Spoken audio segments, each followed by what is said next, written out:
Sahabat Mujahidah, dimanapun kalian menyimak edukasi kami, di sini kami masih mengomentari tentang ceramah Habib Rizik yang paling kontroversial dari semua ceramahnya. Dimanapun ceramah yang terkait dengan Presiden Prabowo, Jenderal Dudung, dan tokoh agama dan sosial di negara kita yang merespon pernyataan gila Habib Rizik Syihab. Jika kalian mengikuti jalan cerita materi ini, kalian akan paham sekali dengan apa yang pernah para mujahidah sampaikan, bahwa klan Balawi itu munafik, khususnya kedua Habib Bahar dan Rizik yang bikin Indonesia tidak aman dan tentram. Satu lagu sebujur bangkai Roma Irama lebih mulia bagi umat Islam daripada ceramah 70 habaib. Ini udah aneh-aneh manusia muncul, saudara, yang gak ngerti nasab bicara nasab. Artis dangdut jadi ahli nasab. Bagaimana ceritanya kapan lu belajar nasab? Saya tuh bukan membahas nasab, Bapak. Saya itu menghadirkan orang ahli nasab. Yang sudah tidak objektif, dia berpihak. Nah, begitu saya selidiki, ternyata dia dapat nasab dari geng begal nasab. Kalau di Yaman dia cuma nolak nasab, selesai. Kalau di sini habis nolak nasab, dia mau jambret tuh nasabnya. Betul. Habaib yang asli dibilang palsu, dia yang palsu ngaku Habib. Oh, pantes. Fitnah ini udah fitnah nih. Proses jangan.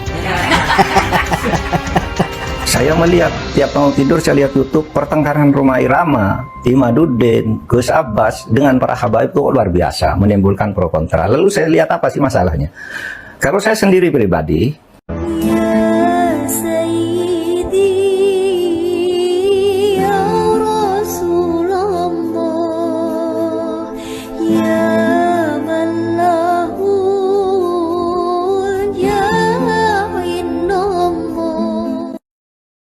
Di dalam materi edukasi video ini, kalian akan melihat dan mendengar langsung ungkapan dari orang-orang yang tersadarkan sejak baru dan dahulu kala, seperti Bapak Presiden Prabowo, Bang Haji Roma Irama, Bapak Mahfud MD, dan pastinya masih banyak lagi yang tidak bisa kami sebutkan dan tunjukkan bukti faktanya. Namun, dengan sejumlah bukti fakta kecil ini, kami anggap cukup untuk membuka nalar para muhibin yang mungkin masih belum mendapat hidayah dari Allah yang Maha Esa. Jadi tonton secara detail, wahai sahabat muslim, apa saja yang mereka katakan, lalu kalian pikirkan. Jika hal ini menimbulkan pendapat komentar kalian, jangan pernah ragu untuk mengungkapkannya di kolom komentar di bawah video ini, agar dibaca setiap orang yang menyimaknya. Karena komentar kalian sangat penting sebagai peran peduli atas bangsa tanah air milik kita sebagai bangsa Indonesia, bukan sebagai bangsa pendatang atau imigran Yaman. Dalam gerakan begal nasab, mau Habib itu turunan Nabi atau tidak, kalau salah ya kita koreksi, tidak apa-apa. Tetapi yang lebih dari itu, kemudian ternyata muncul klaim-klaim bahwa Republik Indonesia itu ada karena Habib. Wali Songo itu semuanya Habib. Wali Songo itu saudara dari klan Ba'alwi, ulama Yaman, kakek moyangnya dari Yaman, yang mengislamkan Indonesia, saudara. Habaib yang datang dari Yaman. Padahal Habibnya baru datang sesudah Wali Songo meninggal, gitu loh. Lalu ini turunan Habib ini Imam Bonjol. Coba siapa Imam Bonjol? Semua pasti bilang pahlawan, betul apa enggak? Sekarang siapa namanya Imam Bonjol? Al-Habib Muhammad Syahabuddin. Beliau habaib dari kalangan bin Syahab. Imam Bonjol itu bin Syahab, masih daripada kakeknya Habib Rizik, saudara sekalian. Dibilang itu Habib Syahabuddin, itu dari mana? Kok Imam Bonjol Habib Syahabuddin gitu? Lalu ada hurufatnya bahwa kakek saya yang nama Gadang itu bisa membentak malaikat mungkar dan nakir, katanya, karena menyiksa orang di sebelahnya. Orang banyak dosa dikuburkan di sebelah kakek saya itu, lalu disiksa oleh malaikat mungkar nakir. Keluar kakek saya, panggil mungkar nakir, pergi kamu, katanya. Itu kan khurafat. Tentang Fakih Muqaddam, sebenarnya sosok Fakih Muqaddam itu maklar kambing di pasar. Karena kalau dari historinya kan dia hari-harinya kan ada di pasar kambing itu. Makanya beliaunya mi'raj 70 kali mengendarai kambing, karena waktu itu di pasar dia menghidupkan kambing yang lagi mati. Bisa itu. Ring. Jadi ternyata Fakih Muqaddam bukan kiai. Dikategorikan maklar kambing. Berarti Fakih Muqaddam memang benar ada ya, bukan fiksi ya? Iya ada. Mohon tanggapannya Tengku. Terima kasih. Ada, orangnya ada. Cuman ya tukang kebun, kalau kata beliau tukang kambing. Yang dianggap wali mengalahkan Syekh Abdul Qadir Jalani menurut versi mereka. Soal siapa? Fakih Muqaddam itu orang fiktif gimana? Dr. Kori. Jadi fiktifnya dalam sudut nggak ada informasi yang bisa kita akses terkait siapa tuh Fakih Muqaddam itu. Dalam hal apa itu? Iya, dalam hal biografi. Kewaliannya? Apalagi Meskipun ini tidak bisa merepresentasikan Habib Tidak, gitu, Pak, ya? wah Habib banyak yang bagus. Saya punya Habib Quraisy Shihab bagus. Saya punya Habib Ali Shihab bagus. Habib Syekh saya kenal bagus, Bisa sangat di sana, ya? santun. Ada juga Habib namanya Habib Ahmad bagus. Habib Abu Bakar yang saya kenal di Pasuruan bagus. Dan semua itu Tapi dihormati dalam- Habib ini nih mengklaim-klaim begitu, dan orang yang tidak tahu, orang awam banyak yang percaya karena ini Habib yang umum. Habib benar. Lalu rasa cinta saya kepada negara ini menjadi luntur. Rasa cinta saya kepada negara ini menjadi luntur.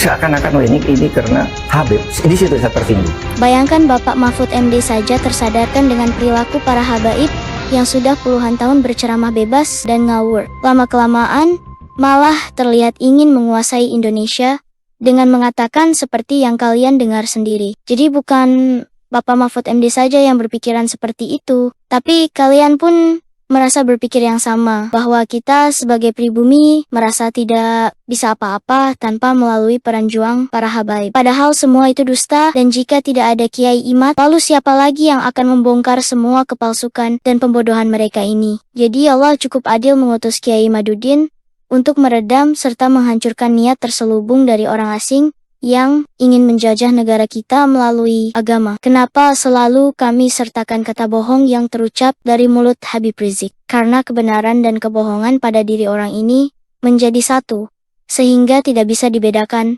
mana yang benar dan mana yang dusta. Salah atau benar dari semua perkara ini, menurut Habib Rizik selalu benar bagi dirinya. Walaupun itu dusta dan salah, selalu saja yang benar klan Ba'alawi. Kalau kalian tidak percaya, kalian simak sampai akhir nanti. Rasa cinta tanah air saya, kebanggaan kepada leluhur saya sendiri itu bangkit. Apalagi kemudian ada pemalsuan kuburan-kuburan tuh ya, nama kuburan biasa dibangun menjadi ini Habib ini, padahal tidak jelas siapanya. Orang berziarah ke situ ini karena atas fatwa Habib Sibir. Aku, Imaduddin Usman, membatalkan nasab kamu dengan dalil-dalil. Ini dalilnya dari kitab nasab. Mulai abad kelima, 6, 7, 8, 9, tidak ada leluhur kamu disebut, dicatat sebagai keturunan baginda Nabi. Bohong! Ini kitab sejarahnya. Mulai dari abad keempat, 5, 6, 7, 8, 9. Tidak ada leluhur kamu dicatat dalam sejarah sebagai apapun, baik sebagai ulama maupun sebagai turun Nabi. Tidak ada leluhurmu yang jadi ulama, tidak ada leluhurmu yang jadi wali, tidak ada leluhurmu yang dicatat sebagai turun Nabi. Bohong! Lalu kamu katakan Ubaidillah sebagai imam. Imam dari mana? Kamu katakan Alwi sebagai muhaddis. Muhaddis dari mana? Tidak ada orang yang mencatat di masanya pada abad ke-5, ke-6, ke-7. Mereka sebagai ulama, mereka sebagai muhaddis, mereka sebagai turun Nabi. Teaya, pokok nama teaya. Bohong! Jangankan mereka melawan tesis Kiai Imad, melawan tesis yang dibuat almarhum Tengku Kori saja, mereka kalah total. Tesis mereka berdua ini bisa dibilang tesis penyelamat anak bangsa dari kehancuran konspirasi penjajahan kepada anak bangsa kita. Oleh sebab itu, Ustadz Adi Hidayat pun sudah tidak mampu dan menyerah untuk membela klan Ba'alawi. Adapun semua yang dilakukan Ustadz Adi Hidayat hanya menjaga marwah karena pernah menjalin hubungan dengan Habib Rizik dan klan Ba'alawi, sehingga beliau harus menyampaikan apa yang harus disampaikan seperti yang kalian dengar nanti. Namun jika para Ustadz pribumi menyimak video materi ini, insya Allah secara otomatis akan tersadarkan siapa klan Ba'alawi sebenarnya. Kalau tesis Kiai Imad selama ini kan masih banyak juga yang membantah dari golongan habaib ini. Banyak juga yang menunjukkan data-data semua, kumpulan ya orang-orangnya habaib lah, yang lain semua itu semua masih banyak. Tapi kalau yang punya Tengku Kori langsung nggak berani. Iya, karena memang nggak ada data. Yang nggak berani Tengku Kori, nggak berani membantah. Makanya kalau naik di komal saya, jangan nyentuh tesis Kiai Imat. Iya, betul-betul. Nggak usah pakai kitab sejaman, ya. Nggak usah pakai kitab sejaman. Jadi kasarnya Coba tunjukkan kitab yang lebih tua dari abad 9, bisa abad 8, bisa abad 7, kan gitu kan? betul. Yang menyebutkan Alwi punya keturunan sampai Muhammad Sahih Mirbad. Jadi Artinya kasarnya keturunan gitu. Nggak ada. kasarnya mereka nih nggak mentok, udah nggak bisa menggugat. Kenapa? Karena nggak ada data Makanya- Sohib Mirbad di kitab-kitab sebelumnya, kan begitu. Iya, Betul, makanya Kiai Imat langsung komen. Gue pensiun ngerokok aja. Udah sama Tengku Kori aja rungkat. Paham nggak? Saya paham. Untuk itu, bila pun kita bagi dua persoalan ini, ada persoalan yang terkait dengan ranah ilmiah, ada baiknya kita selesaikan dengan cara-cara yang ilmiah, sebagaimana kita telah terbiasa dengan itu semua, khususnya dalam pembahasan-pembahasan fikih.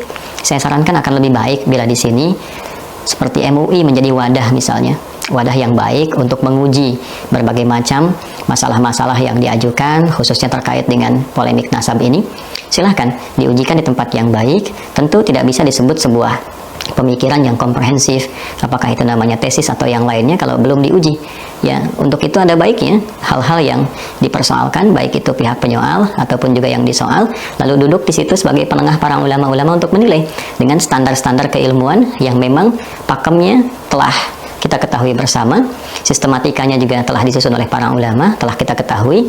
Tentu membahas ilmu nasab, ya kita turunkan dengan turunan sistematika ilmu nasabnya. Bila yang disoal nasab, tentu yang dibahas dengan pendekatan ilmu nasab, sehingga tidak menjadi liar. Setiap orang bisa bikin acara, yang satu buat podcast, yang satu membuat tayangan tertentu, sehingga benturannya terasa sampai di akar masyarakat, saling berbalas komentar yang tidak menemukan titik temu, dan ini terasa sangat mengganggu. Kamu kera-kera bersorban, kau yang mujib. Kamu Ustadz Jahannam, setan, anjing. Bila memang yang disoal ini masalah perilaku, masalah etika, tentu kita harus pisahkan. Nasab hal tersendiri, penyimpangan dari perilaku adalah hal tersendiri. Jadi jangan karena persoalan perilakunya, lalu yang ingin dihancurkan misalnya nasabnya, na'udzubillah min dzalik. Nah, disinilah peran kami untuk menunjukkan siapa sebenarnya yang menaruh api dalam sekam. Siapa yang menyalakan api untuk memutuskan nasab orang, ternyata bersumber dari klan Balawi sendiri, dan inilah hal yang paling penting untuk diketahui bagi orang-orang yang mungkin baru mengikuti perseteruan nasab ini. Inilah biang keroknya dan bersumber dari Rabitah Alawiyah. Saya Bahar bin Smith tidak akan pernah mencabut pernyataan saya bahwasanya Azamat Khan putus sampai di Wali Songo berdasarkan surat edaran Robito dan Nagoba. Sampai saya mati, saya tidak akan mencabut pernyataan itu. Jadi kasarnya, Coba tunjukkan kitab yang lebih tua dari abad 9, bisa abad 8, bisa abad 7, kan gitu kan? betul. Yang menyebutkan Alwi punya keturunan sampai Muhammad Sahih Mirbad. Jadi Artinya kasarnya, keturunan gitu. Nggak ada. Akar-laskar setan dalam gerakan begal nasab. Bohong. Ya, kalaupun ini menjadi satu bahan kajian, maka tempatkan di ranah ilmiah dengan cara yang benar. Yang kita khawatirkan adalah dua hal. Yang pertama, ini bagi masyarakat awam juga perlu diketahui. Dalam pandangan Islam, nasab ini persoalan yang sangat sensitif. Mau kita melakukan pendekatan dengan hadis riwayat Al-Bukhari dan Muslim yang tersambung pada sahabat Abu Dzar Al-Ghifari, saking sensitifnya Nabi memberikan pengingat. Jika nasab yang benar itu kemudian sengaja diputus, maka resikonya adalah kufur. Makanya di antara salah satu dosa besar adalah menasabkan seseorang bukan pada ayahnya. Contoh, ada orang yang mengangkat anak angkat, kemudian di dalam akte ditulis disandarkan kepada nama dia, padahal bukan anaknya. Itu adalah dosa paling besar, dusta. Kalau menasabkan kepada ayah angkat saja dosa besar, apalagi kalau menasabkan kepada Nabi dan itu bukan keluarga Nabi. Capek kita. Kalian setiap hari menghina, memfitnah, memfitnah. Capek. Kita perang aja deh. Kita perang aja. Saya siap untuk kobarkan perang melawan mereka dengan backingnya sudah. Takbir. Umat Islam semua saya tanya, siap perang melawan gerombolan monyet? Takbir. Takbir. Takbir. Ada orang ngajak-ngajak perang, megangin mic, teriak-teriak, siap perang, siap, siap perang, siap. Ya perang sama siapa? Saya paling berani, kita siap perang. Takbir, Allahu Akbar. Giliran zaman perang kagak ada di sejarah, gimana urusannya? Udahlah, nggak usah ribut-ribut pakai pakai dalil mana-mana. Ini tak periksa genotipnya, ini tak periksa gennya. Makanya sampai kapanpun kalau orang itu betul-betul keturunan Rasul dan betul-betul genotipnya haplogrupnya C, dia akan ngasih, oh silahkan ambil darah saya kalau nggak percaya. Ini kan nggak ngumpet-ngumpet. Jadi ada yang dalam tanda kutip disembunyi. Tes DNA, tes DNA haram. Kalau nggak haram, terus apa manfaatnya juga tes DNA? Nggak ada manfaatnya. Mereka kan takut kalau ternyata haplogrup mereka G, bukan J. Jangankan keturunan Rasul, wong Arab aja bukan, gitu loh. Kan simpel. Bohong, setan. Dengan ungkapan itu sebetulnya Pak Prabowo sebagai presiden sangat bijaksana. Coba kalau peristiwa ini ada di zaman Soekarno, udah diusir nih Balawi. Karena saat itu Presiden Soekarno pernah mengusir Hwakil, Cina komunis. Kenapa? Membuat kegaduhan di Republik ini. Itu Prabowo masih Masya Allah bijaksana. Yang mau kabur, kabur aja kenyaman. Bijaksana banget itu. Sekarang Nusron ini satu-satunya tokoh NU yang paling aktif di habaib-habaib. Wong Pak Prabowo saja ragu kepada habaib. Nusron itu habaib. Nah, dari video penjelasan dari Menteri Caimin, Gus Imin ini, bahwa para menteri udah tahu bahwa Presiden Prabowo udah tidak percaya kepada Balawi. Artinya jauh sebelum Jenderal Dudung diangkat sebagai KSP. Nah, bahkan jauh sebelum itu lagi, ada Presiden Prabowo mengatakan, Kita sangat hormat sama tamu. Saking hormatnya, ada tamu yang ratusan tahun nggak mau pergi dari Indonesia. itu kemana arahnya? Nah, artinya istana sudah mencium bau busuk daripada perbuatan-perbuatan Balawi ini. Terutama ketika dia mengklaim bahwa pahlawan Indonesia adalah Balawi.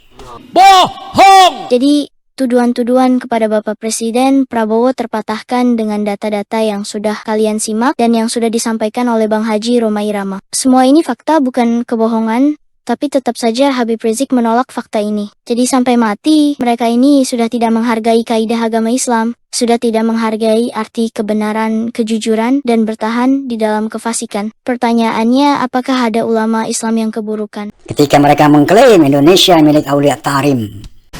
Capek tidak? Kalian setiap hari menghina, memfitnah, memfitnah. Capek, kita perang aja deh. Kita perang aja. Saya siap untuk kobarkan perang melawan mereka dengan backingnya, sudah. Takbir! Belum khalifah aja udah begitu. Perang! Kita serang itu monyet-monyet. Umat Islam semua saya tanya, siap perang melawan gerombolan monyet? Takbir! Allahu Akbar! Siap bela Indonesia! Siap bela bangsa, siap mati demi Islam. Memang mereka siap berperang, tapi elunya kapan perangnya? Elunya kapan? Lu ngajak-ngajak perang kagak pernah turun. Suruhnya yang perang teman-teman kita, pribumi Nusantara. Itu PKI gaya baru, bukan? Mereka bukan Ahlus Sunnah, bukan? Keislaman mereka juga kita pertanyakan, bukan saudara? Mereka pengadu domba umat. Yang mereka lakukan adalah saudara politik PKI. Demi Allah, saya akan hadapi mereka sejengkal pun tidak akan mundur. Semua habaib harus bicara, lawan. Jangan pernah takut melawan mereka, saudara. Hajar mereka, jangan pernah takut, saudara. Takbir! Wah, menuduh Prabowo fasis, rasis, membeda-bedakan suku, merendahkan yang lain. Yang rasis Prabowo apa Balawi? Buktinya mana? Balawi itu rasis. Yang dari daging Rasulullah, dari Fatimah Zahra, sekarang sudah dinikmati orang lain. Bukan habaib, bukan daripada Bani Alawi, menikahi Saripah yang darahnya bersambung dengan Nabi Muhammad SAW sampai hari kiamat, ibadahnya ditolak Allah Subhanahu Wa Taala, terkecuali bisa mengembalikan keperawanan Saripah. Ini rasis pakai banget. Dan dalam Islam tidak ada rasisme. Nggak ada dalam Islam, saya Arab, saya Indonesia, saya bule, saya ini, tidak ada dalam Islam semua itu. Karena kata Nabi SAW, la farqa baina Arabin wa ajamin illa bittaqwa. Nggak ada perbedaan antara Arab dan orang ajam selain Arab kecuali dengan ketakwaan. Tidak ada sama sekali. Bohong! Siapa yang fasis, siapa yang rasis? Kemudian apa lagi? Bangsa Indonesia harus terima kasih kepada Mbak Alawi. Itu Wali Songo Mbak Alawi yang telah mengislamkan Indonesia. Mbak Alawi mengislamkan Palembang, Kalimantan, Sulawesi, Irian Barat. Kamu harus terima kasih bangsa Indonesia kepada Mbak Alawi. Bohong! Kan main ini klaim-klaim, jago banget dia klaim-klaim itu. Yang mengislamkan Indonesia, saudara, habaib yang datang dari Yaman. Berjilid-jilid itu. Masalah Wali Songo itu terbukti secara ilmiah, secara nasab, secara sejarah bukan Mbak Alawi. Masih kekeh aja. Mestinya kau bersyukur, berterima kasih, bangga kepada keturunan Yaman di negeri ini, saudara. Bangsa Indonesia harus berterima kasih kepada Mbak Alawi. Lo Mbak Alawi mesti terima kasih kepada Indonesia. Itu yang benar. Bohong! Ini dia jago memutarbalikan fakta nih, Rizik Syihab itu. Dengan acting yang luar biasa. Dia kalau dia memprovokasi, lihat ekspresinya, perhatikan. Kalau dia memfitnah, kalau memutarbalikan fakta, lihat ekspresinya. Orang yakin, bengong orang lihat. Benar aja dipercaya. Ini aktor nih orang. Aktor benar-benar. Cuman aktor antagonis. Bukan protagonis. Kalau Roma film masih ada deh, gue kontrak sih. Buat peran penjahat cakep banget. Ekspresinya itu loh. Untuk membohongin orang. Ini watak-watak ini melekat pada yang namanya Habib Rizik Syihab. Ini orang terkonfirmasi berbahaya untuk agama dan bangsa. Berbahaya. Masya Allah. Berbahaya. Nah, itulah kesimpulan yang disampaikan dari orang yang mengamati perilaku sifat dan akhlak Habib Rizik. Tentu kalian juga sudah menganalisa semua perilaku Habib Rizik dalam jalan cerita video ini. Apakah kalian setuju jika Habib Rizik ini salah satu orang yang paling berbahaya di negara Indonesia? Jika kalian setuju, berikan komentar kalian. Dan jika kalian tidak setuju, berikan alasan logis kenapa kalian membela Habib Rizik dan klan Ba'alawi. Biar dibaca semua orang, dan termasuk klan Ba'alawi yang ikut nonton materi video ini. Semua orang bebas menyampaikan pendapat masing-masing. Apa pendapat kalian? Jika kalian merasakan ada keanehan dalam video ini, kalian punya hak bebas untuk mengomentari dan mengutarakan pendapat kalian terhadap video ini.